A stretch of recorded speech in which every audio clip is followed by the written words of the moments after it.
आप देख रहे हैं इंडिया टाउन न्यूज, भारत की बात। नमस्कार, आप देख रहे हैं इंडिया टाउन न्यूज और मैं हूं आपके साथ आस्था सिंह। स्वागत है आपका हमारे दुर्ग भिलाई के खास बुलेटिन में। तो चलिए नजर डालते हैं आज की सुर्खियों पर। बीएसपी में महिला श्रमिक की मौत, प्रबंधन पर लापरवाही का केस दर्ज, मामले की आगे की जांच जारी।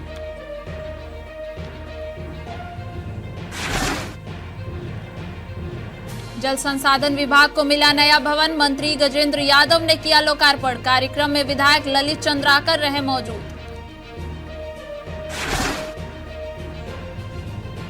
कल्याण कॉलेज में एनएसयूआई का बवाल, प्रिंसिपल कक्ष में घुसे एनएसयूआई कार्यकर्ता, जूतों की माला पहनाने की कोशिश, मौके पर पहुंची पुलिस। भिलाई में डामरीकरण कार्य का निरीक्षण, आयुक्त ने दिए गुणवत्ता निर्देश, नागरिकों के लिए बेहतर आवागमन के प्रयास।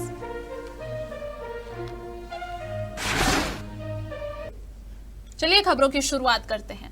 भिलाई इस्पात संयंत्र बीएसपी में हुई दुखद घटना के बाद बड़ी कार्रवाई सामने आई है। पुलिस ने ओएचपी परिसर में काम के दौरान महिला श्रमिक पुष्पा साहू की मौत के मामले में बीएसपी प्रबंधन के खिलाफ लापरवाही का केस दर्ज किया है।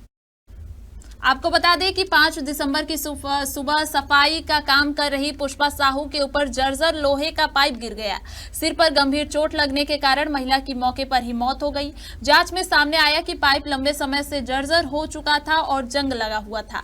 बावजूद इसके उसे बदला नहीं गया। साथ ही घटनास्थल पर सुरक्षा मानकों का पालन नहीं किया गया था। पुलिस ने जांच के बाद इसे प्रबंधन की अपेक्षापूर्ण लापरवाही मानते हुए अपराध दर्ज किया है। पुलिस फिलहाल मामले की आगे की जांच कर रही है।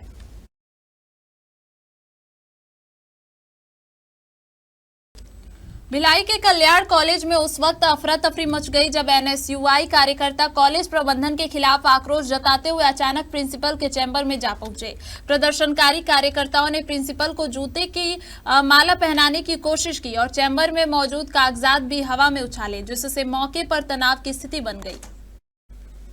एनएसयूआई का आरोप है कि कॉलेज प्रबंधन ने 4 महीने पहले जिन महिला सफाई कर्मियों को नौकरी से निकाला था, उनके साथ न केवल दुर्व्यवहार हुआ बल्कि शिकायत के बावजूद भी प्रबंधन की ओर से कोई कार्रवाई नहीं की गई। इसी मामले को लेकर संगठन ने कॉलेज प्रशासन के खिलाफ विरोध तेज किया। हंगामे की खबर मिलते ही भिलाई नगर निगम नगर पुलिस मौके पर पहुंची और प्रदर्शनकारियों को प्रिंसिपल के कक्ष से बाहर निकाला। हालांकि इसके बाद भी एनएसयूआई कार्यकर्ता चैम्बर के बाहर ही धरने पर बैठ गए और प्रिंसिपल के खिलाफ सख्त कार्रवाई की मांग करते रहे। देखिए भैया, हमको कई साथियों का फोन आया कि कल्याण कॉलेज में जो 4th श्रेणी की महिला कर्मचारी है, उनके साथ प्राचार्य महोदय ने गाली गलौज करके उनको अपने कमरे से निकाला है। ये बात जब हमें पता चली तो हमने सोचा कि आरोप प्रत्यारोप लगते थे, पर आज जब हम कॉलेज आए, दबे पाव हमने यहाँ के टीचरों से, स्टाफ से बात किया तो उनका कहना था कि हमारा नाम मत लीजिएगा, पर गाली गलौज प्रिंसिपल के माध्यम से हुई थी। कक्ष से रोते रोते महिलाएं बाहर आई थी।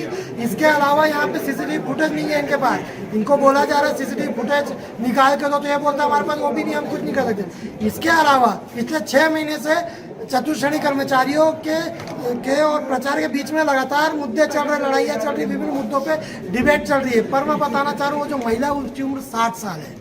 60 साल की औरत को माँ बहन की गाली देके भगाना, ये क्या इस पद पे रहने के लायक है? क्या शिक्षक के रहने के लायक है? चर्चा चल रही थी, अचानक आई है और कब बुलाओगे, नहीं बुलाओगे तो ऐसा होगा वैसा होगा, इस टाइप की कुछ बात आक्रोश में आकर उन लोगों ने ये बातें रखी। मैंने कुछ नहीं कहा। किसी भी अभद्र भाषा का उपयोग मैं जीवन में कभी करता ही नहीं हूँ, है ना। गाली गलौज की बात जो है कभी हमने न की है। हमारे सारे स्टाफ अभी हैं, आप पूछ भी सकते हैं। तो इन लोगों को मैंने कहा कि भाई कुछ जरूरी बात हो रही है, आप लोग अभी बाहर जाइए, जब आवश्यकता होगी आपको बुला लेंगे, है ना। इस बार फिर वो लोग चले गए और जाने के बाद फिर उन्होंने जो हमारी इंटरनल कमेटी बनती है, शिकायत निवारण समिति, उस शिकायत निवारण समिति के समक्ष उन्होंने अपना एप्लीकेशन दिया, है ना। अब वो जो कमेटी है, वो कमेटी अभी जांच कर रही है। जांच की प्रक्रिया हुई, कल मेरा भी बयान लिया गया है और वो प्रक्रिया अभी चल रही है। भिलाई नगर निगम आयुक्त राजीव कुमार पांडे ने जोन 1 नेहरू नगर क्षेत्र में चल रहे डामरीकरण और स्वीकृत सड़क कार्यों का निरीक्षण किया। इस दौरान वार्ड 12 के पार्षद एवं सभापति गिरवर बंटी साहू भी उपस्थित रहे। आयुक्त ने शिक्षक नगर की सड़क संख्या 9, 10, 11 और आर्य नगर की ओर जाने वाली सड़क पर चल रहे नवीन डामरीकरण कार्य का जायजा लिया और अभियंताओं को सड़क निर्माण उच्च गुणवत्ता के साथ करने के निर्देश दिए। उन्होंने कहा कि सड़क, नाली और बिजली जैसी मूलभूत सुविधाएं नागरिकों तक बेहतर ढंग से पहुंचाना नगर निगम की प्राथमिकता है। आयुक्त ने बताया कि इन सड़कों के निर्माण से क्षेत्र के हजारों लोग आवागमन में सुविधा पाएंगे और दैनिक जीवन अधिक सुगम होगा। निरीक्षण के दौरान नगर निगम के जोन आयुक्त, कार्यपालन अभियंता, उप अभियंता और अन्य वरिष्ठ अधिकारी भी मौजूद रहे। केंद्रीय मूल्यांकन बोर्ड ने राज्य में जारी जमीन गाइडलाइन की दरों का पुनरीक्षण करने का फैसला किया है। वित्त मंत्री ओपी चौधरी ने प्रेस वार्ता में इस निर्णय से जुड़ी 5 मुख्य बातें साझा की और कहा कि यह फैसला तुरंत लागू होगा। दरअसल गाइडलाइन जारी होने के बाद बिल्डर और ब्रोकरों ने इसका विरोध किया था। उनका कहना था कि इससे कई लोगों की नौकरियां प्रभावित होंगी और जमीन के कारोबार को बड़ा नुकसान होगा। इसके अलावा इसका असर राजस्व पर भी पड़ेगा। दुर्ग जिले में इस विरोध के चलते सबसे बड़ा प्रदर्शन हुआ, जहां पुलिस को लाठीचार्ज तक करना पड़ा।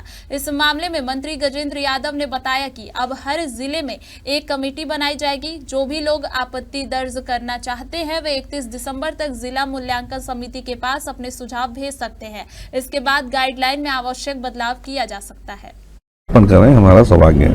भूमि और स्टैंप ड्यूटी पर संशोधन हुआ है और लोगों की राय भी मांगी गई है, क्या कुछ कहना है? 31 तारीख तक माननीय वित्त मंत्री जी ने सारे स्थानों के सब जिलों में एक कमेटी भेजा है और कमेटी जाएगी। वहाँ के स्थानीय जो जमीन कारोबारी हैं, स्थानीय व्यक्ति हैं, वहाँ के रहने वालों से एक उनसे भी अनुशंसा और आग्रह मांगा गया है और उनके अनुशंसा के आधार पे जो शीतलीकरण करते बनेगा सब करेंगे। दुर्ग जिले में जल संसाधन विभाग को 100 साल बाद अपना नया कार्यालय भवन मिल गया है। कैबिनेट मंत्री गजेंद्र यादव ने जल संसाधन विभाग के नए अनुविभागीय कार्यालय का विधिवत लोकार्पण किया। लोकार्पण कार्यक्रम में विधायक ललित चंद्राकर और कोरसेवाड़ा भी उपस्थित रहे। जानकारी के अनुसार नए कार्यालय भवन का निर्माण करीब 3 करोड़ 36 लाख रुपए की लागत से किया गया है। यह भवन विभागीय कार्यों के संचालन के लिए आधुनिक और सुविधाजनक वातावरण प्रदान करेगा। दरअसल पुराने भवन की स्थिति बेहद जर्जर थी। कई स्थानों से छत टपक रही थी और कर्मचारियों को कार्य करने में कई परेशानियों का सामना करना पड़ता था। नए भवन के बनने से जल संसाधन विभाग की कार्यप्रणाली में सुधार होगा और आम नागरिकों के लिए भी सुविधाएं और सेवाएं अधिक सुगम और तेज हो जाएंगी। इस मौके पर कैबिनेट मंत्री गजेंद्र यादव ने कहा, यह मेरे लिए सौभाग्य की बात है कि मुझे इस महत्वपूर्ण भवन का लोकार्पण करने का अवसर मिला। शिवनाथ मंडल के नवनिर्मित अधीक्षण यंत्री भवन, कार्यपालन अभियंता भवन और उप यंत्री भवन सब डिवीजन के एक साथ तीनों का निर्माण हुआ और मेरा सौभाग्य है कि आज इसका लोकार्पण करने का शुभ अवसर मिला। और ये जो शिवनाथ मंडल हमारे अविभाजित दुर्ग संभाग के शिवनाथ नदी के जीवनदायिनी नदी जो हमारी शिवनाथ है, उसमें विभिन्न प्रकार की सिंचाई परियोजनाएं यहाँ संचालित होती है।